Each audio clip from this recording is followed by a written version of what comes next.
ओम दुम दुर्गाय नमः। स्वागत है आप सभी का हमारे चैनल पर। आज है दिनांक 20 मार्च 2026 और आज चैत्र मास की नवरात्रि का दूसरा दिन है। चैत्र मास की नवरात्रि के दूसरे दिन आप दुर्गा सप्तशती के दूसरे और तीसरे अध्याय की कथा का श्रवण करेंगे। लेकिन नियम के अनुसार कथा आरंभ करने से पहले आप दुर्गा कवच, अर्गला स्तोत्र, कीलक और रात्रि सूक्त का पाठ सुनेंगे। इसके बाद श्री दुर्गा सप्तशती के दूसरे और तीसरे अध्याय की कथा सुनेंगे। तो कथा शुरू करने से पहले आपसे एक ही आग्रह है, अगर अभी तक आपने हमारे चैनल को सब्सक्राइब नहीं किया है, पहली बार चैनल पर आए हैं, तो चैनल को सब्सक्राइब करके बेल आइकन पर क्लिक कर लीजिए। और अगर कथा पसंद आती है तो वीडियो को लाइक करके औरों को भी शेयर कर दीजिए। तो चलिए शुरू करते हैं आज की कथा। श्री मार्कंडेय जी बोले, हे पितामह, आप हमें ऐसा परम गुप्त साधन बताइए जिसके द्वारा मनुष्यों की सभी प्रकार से रक्षा हो सके और जो अभी तक आपने किसी को नहीं बताया हो।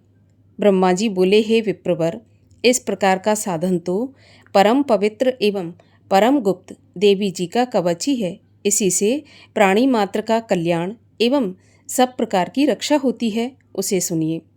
देवी जी की 9 मूर्तियों के नाम इस प्रकार हैं।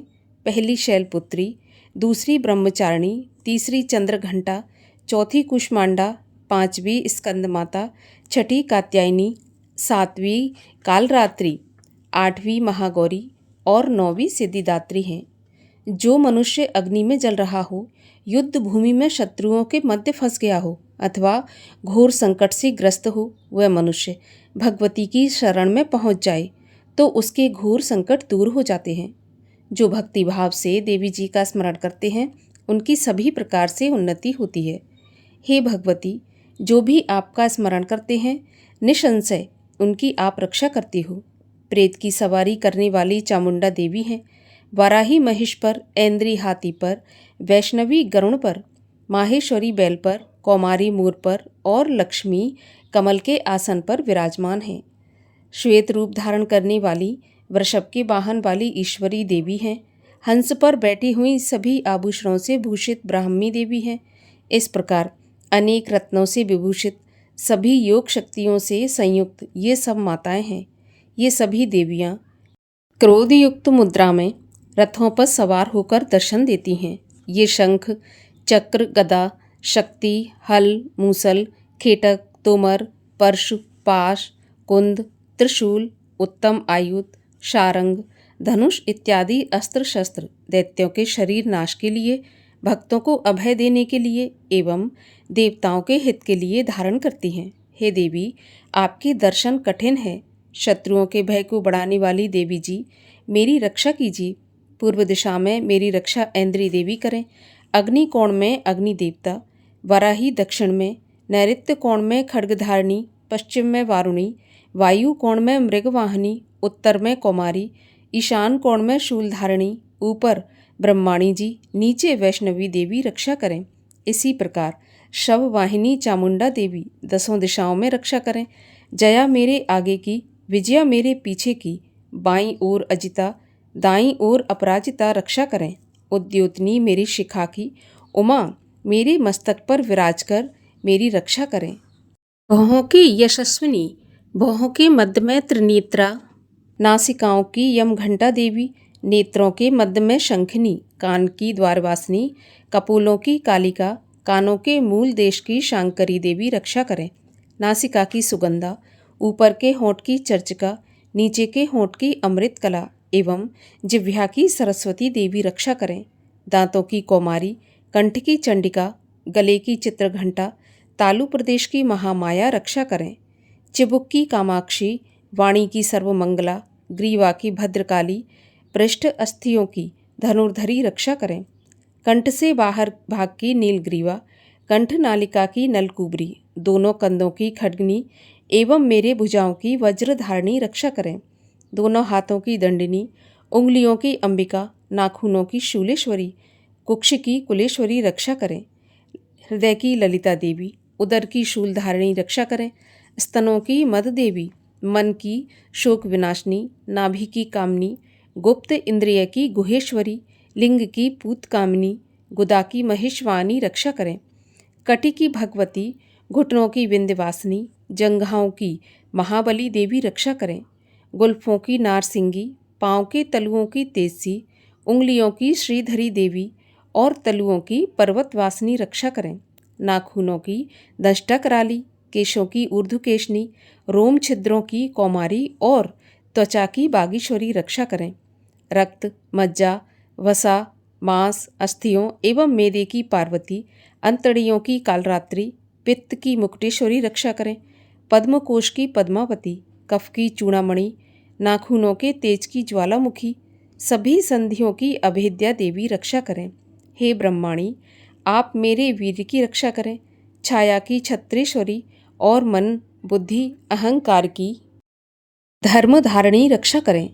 प्राणों की कल्याण शोभना और शब्द, स्पर्श, रूप, रस, गंध, इन 5 इंद्रियों की योगिनी, सत्व, रज, तम की नारायणी सर्वदा रक्षा करें।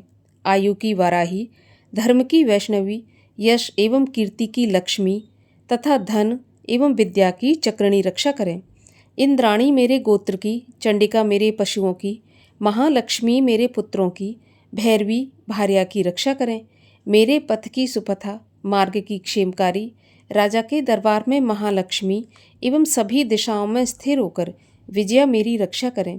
और जो भी स्थान कवच में नहीं आए हैं और जो आरक्षित हैं, उन स्थानों की पापनाशनी जयंती देवी रक्षा करें। मनुष्य यदि अपना मंगल चाहता है तो एक कदम भी बिना कवच के कहीं न जाए। कवच से नित्य रक्षित मनुष्य जहाँ जहाँ भी जाता है, वहीं से उसे धन का लाभ और सभी कामनाओं की सिद्धि प्राप्त होती है। पृथ्वी पर उस पुरुष को ऐश्वर्य एवं अतुल संपत्ति प्राप्त होती है। वह मनुष्य निर्भय हो जाता है। युद्ध भूमि में भी उसे कोई जीत नहीं सकता।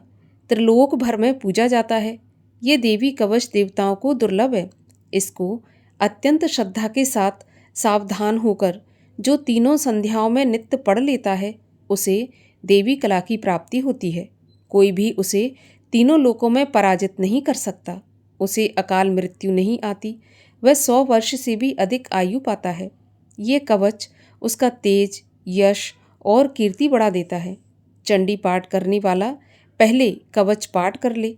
जब तक पर्वत, वन, कानूनों के साथ यह पृथ्वी टिकी हुई है, तब तक ऐसे पुरुष की संतति होने पर महामाया की कृपा से देव दुर्लभ परम स्थान की प्राप्ति होती है। कवच का पाठ करने वाला सुंदर रूप को पाकर सदा शिव के साथ आनंद पाता है। श्री अर्गला स्तोत्र। श्री मार्कंडेय जी बोले, जयंती, मंगला, काली, भद्रकाली, कपालिनी, दुर्गा, क्षमा, शिवा, धात्री, स्वाहा, स्वधा आदि देवियों को मेरा नमस्कार हो। हे चामुंडे देवी, समस्त प्राणियों के दुख निवारण करने वाली आपकी जय हो। सर्वव्यापक देवी कालरात्रि आपकी जय हो। मधु तथा कैठव दैत्यों का दलन करने वाली, ब्रह्मा जी को वर देने वाली आपको नमस्कार हो। हे देवी, आप मुझे सुंदर रूप दो, जय दो, यश दो और क्रोध आदि शत्रुओं का नाश करो। महिषासुर का नाश करने वाली भक्तों की सुखदाता देवी जी को नमस्कार हो। मुझे रूप दो, जय दो, यश दो, शत्रुओं का नाश करो। हे रक्त बीज का वध करने वाली देवी और चंड मुंड असुरों का विनाश करने वाली माता, मुझे सुंदर रूप दो, जय दो, यश दो, शत्रुओं का नाश करो। हे पापनाशक चंडिके, जो सर्वदा भक्ति पूर्वक आपके चरणों में मस्तक झुकाते हैं, उन्हें रूप दो, जय दो, यश दो, शत्रुओं का नाश करो। सभी व्याधियों का नाश करने वाली चंडिके, जो आपकी भक्ति पूर्वक स्तुति करते हैं, उन्हें रूप दो, जय दो, यश दो, शत्रुओं का नाश करो। हे देवी जी, आप मुझे सौभाग्य, आरोग्य और परम सुख दो। रूप दो, जय दो, शत्रुओं का विध्वंस करो। मेरा कल्याण कीजिए और उत्तम धन संपत्ति दीजिए। रूप दो, जय दो, यश दो, शत्रुओं का नाश करो। हे माता, आपके चरणों पर देवता और दैत्य दोनों ही अपने मुकुट की मणियाँ घिसते हैं। हे मातेश्वरी, अपने भक्त को विद्यावान, यशवान, लक्ष्मीवान करो। बड़े बड़े अभिमानी दैत्यों के अभिमान चूर्ण करने वाली चंडिके, मैं आपको प्रणाम करता हूँ। हे चार भुजाओं वाली माता, चतुर्मुख ब्रह्मा जी आपकी स्तुति करते हैं। हे परमेश्वरी, रूप दो, जय दो, यश दो, बैरियों का विध्वंस करो। श्री पार्वती के पति महादेव जी से स्तुत्य हे परमेश्वरी, रूप दो, जय दो, यश दो, शत्रुओं का नाश करो। हे देवी, आप तो कठोर भुजदंड रखने वाले दैत्यों का भी घमंड नाश कर देती हो। हे अंबिके, आप अपने भक्तों के लिए अपार आनंद की वृद्धि करती हो। मुझे रूप दो, जय दो, यश दो, शत्रुओं का नाश करो। हे मातेश्वरी, आप मुझे वह पत्नी प्रदान करें जो मेरी इच्छाओं के अनुकूल हो और इस भयानक संसार रूपी समुद्र से मुझे तारने वाली हो। उत्तम कुल में उत्पन्न हो। जो पुरुष इस स्तोत्र का पाठ करके महास्तोत्र कीलक का पाठ करता है, वह सप्तशती के पाठ जप से मिलने वाले वर एवं श्रेष्ठ संपदा के फल को प्राप्त कर लेता है। श्री कीलक स्तोत्र। ओम, मैं उन भगवान सदाशिव को नमस्कार करता हूँ जिनके 3 दिव्य नेत्र हैं, जिनका शरीर विशुद्ध ज्ञान स्वरूप है, जो मोक्ष प्राप्ति के कारण है। अर्धचंद्रमा जिनके मस्तक पर शोभायमान है। श्री मार्कंडेय जी बोले, मंत्रों के शाप एवं उत्कीलन आदि को समझकर पाठ करने वाला पुरुष मोक्ष पा लेता है, अतः इसका ज्ञान होना आवश्यक है। सभी उच्चाटन आदि वस्तुएं इसी स्तोत्र द्वारा पाठ करके सिद्ध होती हैं, और जो इस स्तोत्र का पाठ करके सप्तशती के पाठ मात्र से स्तुति करते हैं, उन्हें देवी जी सिद्ध हो जाती हैं। उच्चाटन आदि प्रयोगों से उन पुरुषों को मंत्र, औषधि आदि किसी अन्य साधन की आवश्यकता नहीं पड़ती। बिना जप के सभी उच्चाटन आदि सिद्ध हो जाते हैं। क्या समस्त उच्चाटन आदि इसी से सिद्ध हो जाते हैं? इस प्रकार की लोगों को शंका हुई। तब उस शंका के निवारण के लिए सदाशिव ने सभी को बुलाकर आज्ञा दी। ये सभी सिद्धियां देने वाला शुभ स्तोत्र है। इस चंडिका स्तोत्र को भगवान सदाशिव ने गुप्त कर दिया। इस स्तोत्र के पाठ द्वारा प्राप्त होने वाला पुण्य कभी समाप्त नहीं होता। साधक सभी प्रकार का क्षेम प्राप्त कर लेता है, इसमें कोई भी संशय नहीं है। कृष्ण पक्ष की चतुर्दशी अथवा अष्टमी के दिन एकाग्र होकर जो अपना सब कुछ भगवती के अर्पण करता है और फिर प्रसाद रूपेण ग्रहण कर लेता है, उस पर भगवती प्रसन्न होती हैं। इसी रूप के कीलक द्वारा महादेव ने इसे भी कीलन कर दिया। जो इसके द्वारा सप्तशती का निष्कीलन करके स्पष्ट होकर नित्य पाठ करता है, वह सिद्ध हो जाता है। देवी जी का गण एवं गंधर्व होता है। वह कहीं भी घूम रहा हो, उसे कोई भी भय नहीं होता, न उसकी अकाल मृत्यु होती है। देहांत होने पर वह मोक्ष पाता है। इसलिए इस कीलक स्तोत्र को समझकर तथा उसका उत्कीलन करके पाठ करना उचित है। जो इस प्रकार नहीं करता उसका नाश होता है। तभी तो बुद्धिमान इसे समझकर ही उत्कीलन से संपन्न स्तोत्र का पाठ आरंभ करते हैं। जो कुछ भी रमणियों में सौंदर्य, सौभाग्य आदि दिखाई देते हैं, ये सब के सब श्रीदेवी की कृपा के फल हैं। इसी कारण इस शुभ स्तोत्र का जप सदा करते रहना चाहिए। इस स्तोत्र के मंद स्वर में पाठ करने से थोड़ा फल मिलता है, उच्च स्वर में अधिक फल मिलता है। सभी सिद्धियां प्राप्त होती हैं, अतः उच्च स्वर से पाठ याद करें। जिस भगवती की कृपा द्वारा सौभाग्य, आरोग्य, संपत्तियां, शत्रुनाश तथा परम मोक्ष की प्राप्ति होती है, उस जगत की माता की स्तुति करनी चाहिए। श्री रात्रि सूक्त। महातत्वादि रूप व्यापक इंद्रियों से सब देशों में समस्त वस्तुओं को प्रकाशित करने वाली ये रात्रि रूपा देवी अपने उत्पन्न किए हुए जगत के जीवों के शुभ अशुभ कर्मों को विशेष रूप से देखती है और उनके अनुरूप फल की व्यवस्था करने के लिए समस्त विभूतियों को धारण करती है। ये देवी अमर है और संपूर्ण विश्व को नीचे फैलने वाली लता आदि को तथा ऊपर बढ़ने वाले वृक्षों को भी व्याप्त करके स्थित है। इतना ही नहीं, ये ज्ञानमयी ज्योति से जीवों के अज्ञान अंधकार का नाश कर देती हैं।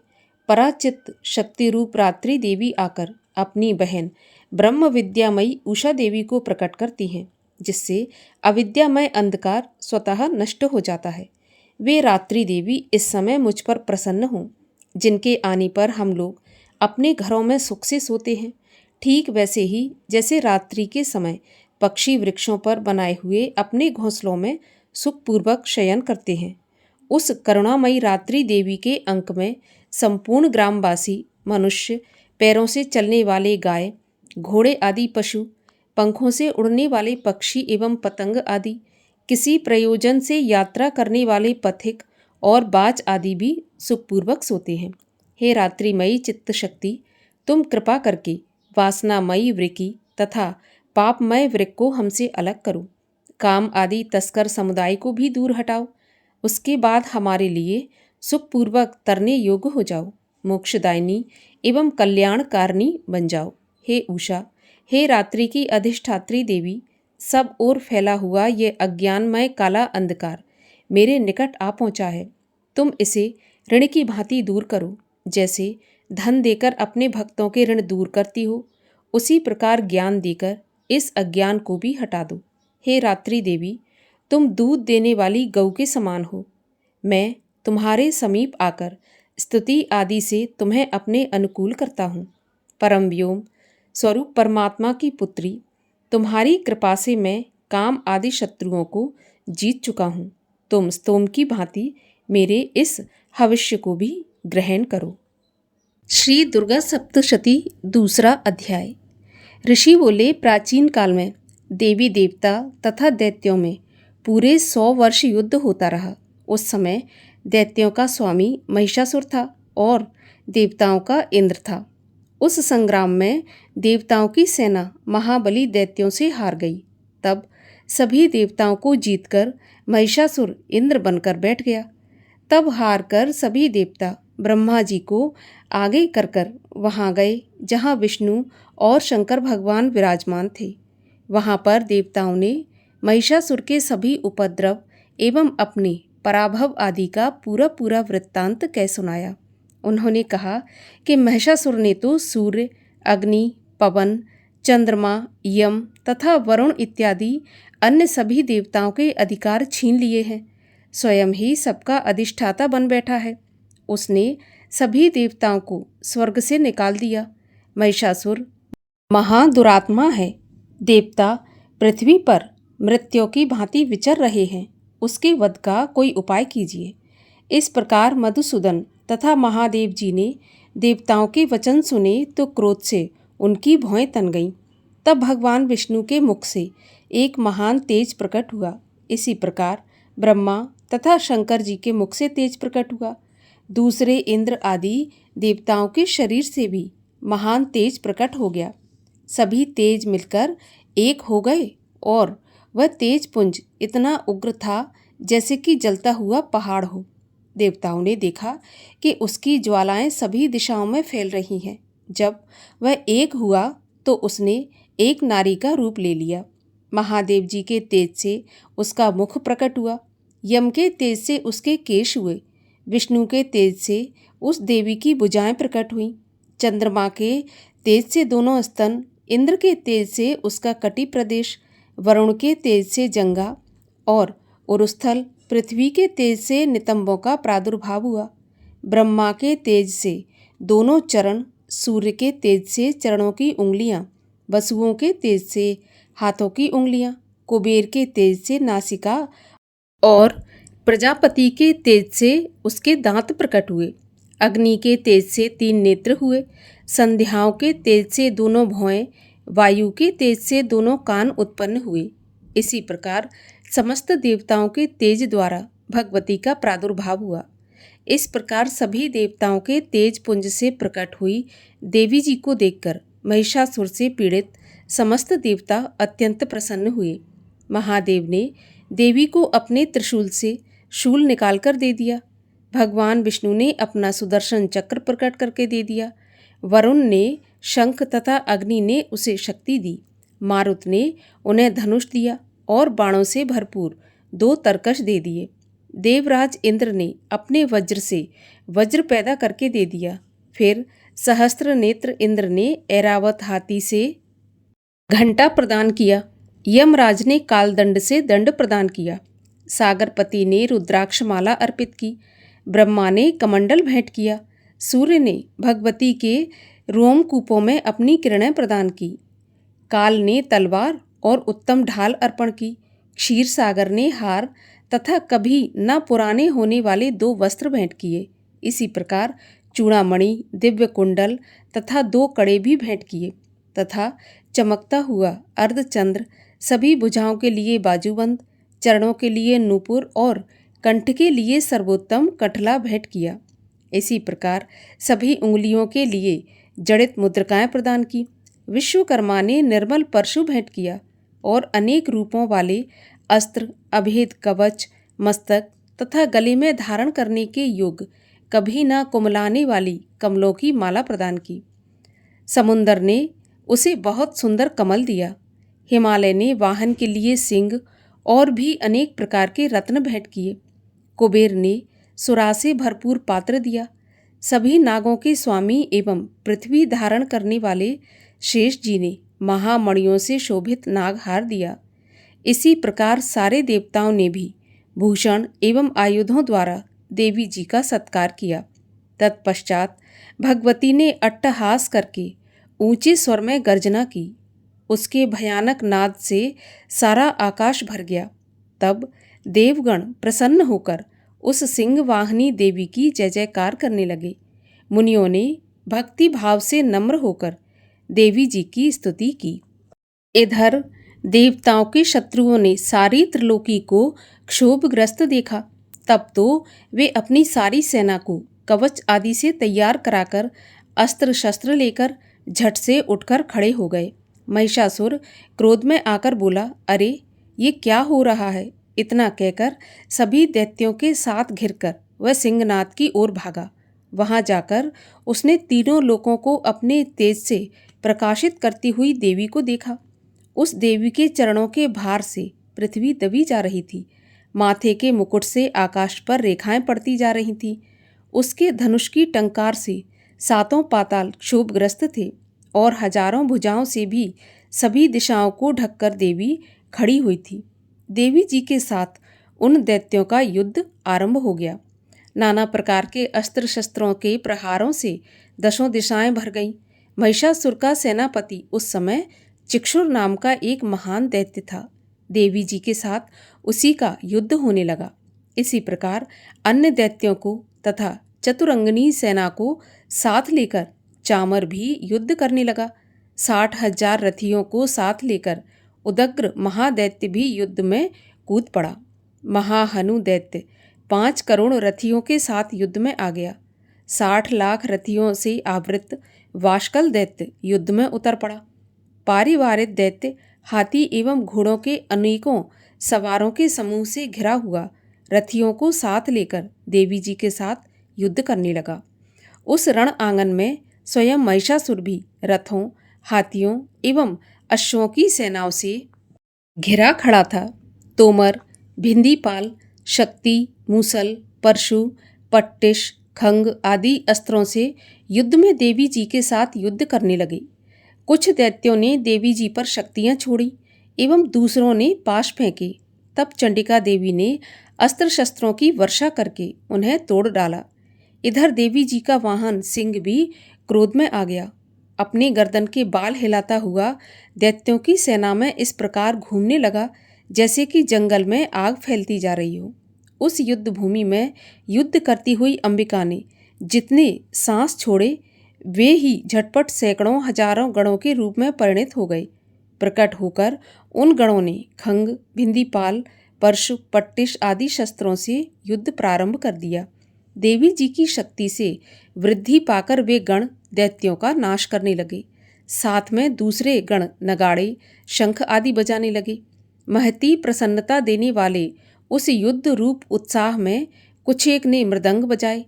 तब देवी जी ने त्रिशूल, गदा और शक्तियों की वर्षा से, तलवार आदि शस्त्रों से सैकड़ों महान असुर मार डाले और दूसरे कितने ही दैत्यों को घंटा के भयप्रद नाद से मूर्छित करके मारकर गिरा दिया।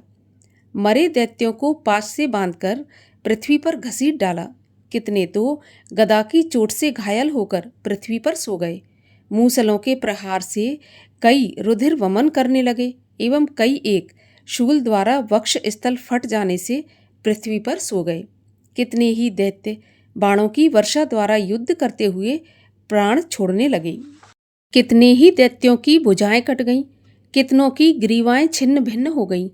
कई दैत्यों के सिर कट गए, कुछ मध्य से विदीर्ण हो गए।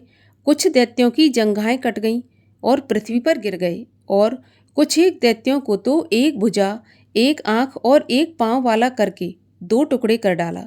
मार मार कर गिराए हुए रथी, हाथी, घोड़े एवं असुरों की लाशों के द्वारा जहाँ महायुद्ध हो रहा था, वहाँ की पृथ्वी इस प्रकार भर गई कि वहाँ पर आना जाना कठिन हो गया। वहाँ सेना एवं असुरों के रुधिर बहने से रुधिर की बड़ी बड़ी नदियाँ बहने लगीं। जगदम्बा जी ने एक क्षण में ही दैत्यों की महती सेना का इस प्रकार नाश कर दिया, जैसे कि लकड़ियों के बड़े ढेर को अग्नि जला देती है। देवी का वाहन सिंह अपने बालों को छटकाता हुआ, बड़ी गर्जना करता हुआ दैत्यों के शरीर से मानो प्राण चुन रहा हो, इस प्रकार घूमने लगा। देवी जी के उन गणों ने महाअसुरों के साथ बड़ा युद्ध किया, जिससे देवता प्रसन्न होकर आकाश से पुष्पों की वर्षा करने लगे। दूसरा अध्याय समाप्त हुआ। तीसरा अध्याय। ऋषि बोले, महाअसुर चिक्षुर सेनापति ने जब ये देखा कि सेना तो इस प्रकार मारी जा रही है, तब उसे बड़ा क्रोध उत्पन्न हो गया और वह स्वयं भी अंबिका के साथ युद्ध करने निकल पड़ा। युद्ध में जाकर उसने देवी जी पर बाणों की इस प्रकार वर्षा की, जैसे मेघ सुमेरु पर्वत की चोटी पर जाकर जलधारा बरसा रहा हो। तब देवी ने उसके बाण समूहों को खेत में ही काट दिया। फिर बाणों के द्वारा उसके सारथी घोड़ों को मार डाला। फिर झटपट उसका धनुष और ऊंची लहराती ध्वजा काटकर गिरा दी। जब उसका धनुष कट चुका, तब अपने बाणों से उसके अंग बींध डाले। उसका सारथी एवं घोड़े मर चुके थे और धनुष कट चुका था। तब वह बिना रथ के पैदल तलवार ढाल लेकर देवी के रथ की तरफ दौड़ा। तेज तलवार से सिंह पर जाते ही प्रहार कर दिया। फिर देवी जी की वाम भुजा पर जोर से प्रहार किया। हे राजन, जैसे ही उसकी तलवार देवी की भुजा पर पड़ी, वैसे ही तलवार टूट गई। फिर असुर ने क्रोध से आंखें लाल लाल करके शूल पकड़ लिया। भद्रकाली जी पर उस दैत्य ने शूल डाल दिया।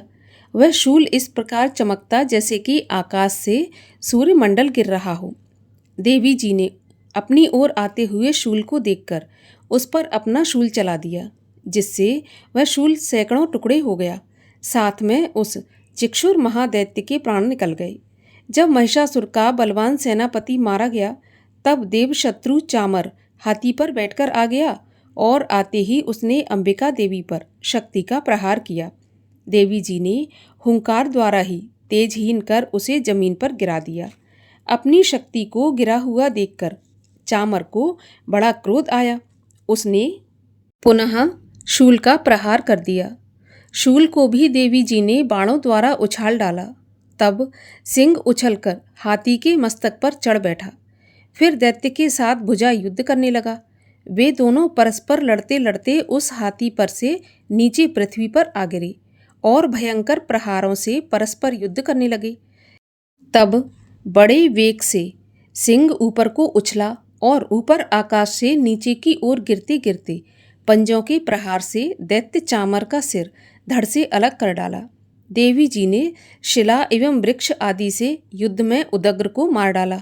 फिर कराल को भी दांतों, मुक्का एवं थप्पड़ों के द्वारा मार गिराया। क्रोध में परिपूर्ण देवी ने गदा की चोटों से उद्धत को चूर चूर कर दिया। भिंदीपाल शस्त्र द्वारा वाशकल एवं बाणों द्वारा अंधक एवं ताम्र को मारकर यव के धाम भेज दिया। त्रिनेत्रधारी देवी परमेश्वरी ने उग्रास्य, उग्रवीर, महाहनु नाम के दैत्यों को त्रिशूल द्वारा मार दिया। तलवार से बिडाल का सिर धड़ से अलग कर दिया। दुर्धर और दुर्मुख इन दोनों को बाणों द्वारा यमपुरी पहुंचा दिया। इस प्रकार अपनी सेना का नाश होता देखकर भैंसे का रूप बनाकर महिषासुर उन गणों को डराने लगा। कुछ एक गणों पर अपने थुथनों से प्रहार किया, दूसरों को सींगों से फाड़ा, कुछ एक को वेग द्वारा, दूसरों को सिंहनाद द्वारा और घूमने से अन्यों को श्वास वायु द्वारा पृथ्वी पर गिरा दिया। इस प्रकार गण सेना को गिराकर वह महिष सिंह की ओर झपटा। जैसे ही वह सिंह को मारने लगा तब जगदम्बा को बड़ा क्रोध उत्पन्न हुआ। इधर महापराक्रमी महिषासुर भी क्रोध से पृथ्वी तल को अपने खुरों से खोदने लगा, फिर सींगों से बड़े ऊंचे ऊंचे पहाड़ उठाकर फेंकने लगा, साथ में गर्जना करने लगा। वेग के साथ घूमने पर पृथ्वी क्षुब्ध होकर फटने लगी। उसने पूंछ से समुद्र पर प्रहार किया, जिससे क्षुब्ध होकर समुद्र पृथ्वी को चारों ओर से डुबोने लगा। चलायमान होते हुए सींग के द्वारा छिन्न भिन्न हुए बादल के टुकड़े टुकड़े हो गए। उसके श्वासों की कठोर वायु से उड़ते हुए सैकड़ों पर्वत आकाश से गिरने लगे। इस प्रकार क्रोधपूर्ण उस महादैत्य को अपनी ओर आता देखकर चंडिका उसे मारने के लिए क्रोध में आ गई। कुपित चंडिका ने उसकी ओर पाश फेंका और उसके द्वारा उस दैत्य को बांध दिया। तब तो उस महायुद्ध में बंधे उस दैत्य ने अपने महिषासुर रूप का त्याग कर दिया, झट से सिंह के रूप में आ गया। जैसे ही चंडिका उसका सिर काटने लगी तब तो वह तलवार हाथ में लिए पुरुष दिखाई देने लगा। तब शीघ्रता से तलवार ढाल वाले उस पुरुष को अपने बाणों से देवी ने बींध डाला। अब वह एक बड़ा हाथी बन गया। अपनी सूंड से देवी के सिंग को खींचा, फिर गरजने लगा। उसके खींचते समय अपनी खड्ग के द्वारा देवी ने उसकी सूंड को काट दिया। फिर वह महादैत्य भैंसे के रूप में आ गया और चराचर त्रिलोकी को सताने लगा। तो जगत माता चंडिका क्रोध में आकर फिर उत्तम मधुपान करने लगी और लाल लाल नेत्र करके हंसने लगी। वह दैत्य भी बल पराक्रम के मद में उन्मत्त होकर गरजने लगा और अपने सींगों से पहाड़ उठा उठाकर देवी की तरफ फेंकने लगा। देवी जी ने भी अपने बाणों के समूह से उसके फेंके हुए पर्वतों को चूर चूर कर दिया। तब सुरापान के मद के कारण लाल लाल नेत्र वाली चंडिका जी ने कुछ अस्त व्यस्त शब्दों में कहा। देवी जी बोली, हे मूढ़, जब तक मैं मधुपान कर लूं तब तक तू क्षण भर के लिए गरज ले। मेरे द्वारा संग्राम भूमि में तेरा वध हो जाने पर तो शीघ्र ही देवता भी गरजने लगेंगे। ऋषि बोले। इस प्रकार कहकर देवी जी उछलकर उस महादैत्य पर चढ़ गईं। पांव से दबाकर दैत्य के कंठ पर त्रिशूल से वार किया। देवी के पांव से दबे हुए उस दैत्य ने अपने मुख से बाहर निकलने का प्रयत्न दूसरे रूप में किया। अभी आधा निकल ही पाया था कि देवी जी ने अपने पराक्रम द्वारा उसे वहीं पर रोक लिया। आधा निकलकर भी उस दैत्य ने युद्ध करना नहीं छोड़ा। तब देवी जी ने अपनी तेज तलवार से उसका सिर काटकर नीचे गिरा दिया। दैत्य सेना हाहाकार करने लगी। तब उस सारी सेना का भी देवी जी ने नाश कर दिया। सभी देवता अत्यंत प्रसन्न हुए। दिव्य महर्षियों के साथ सभी देवताओं ने स्तुतियां की। गंधर्वराज गायन करने लगे, अप्सराएं नाचने लगीं। श्री दुर्गा सप्तशती के दूसरे और तीसरे अध्याय की कथा यहीं पर समाप्त हुई। और अब करते हैं अपराध क्षमा याचना।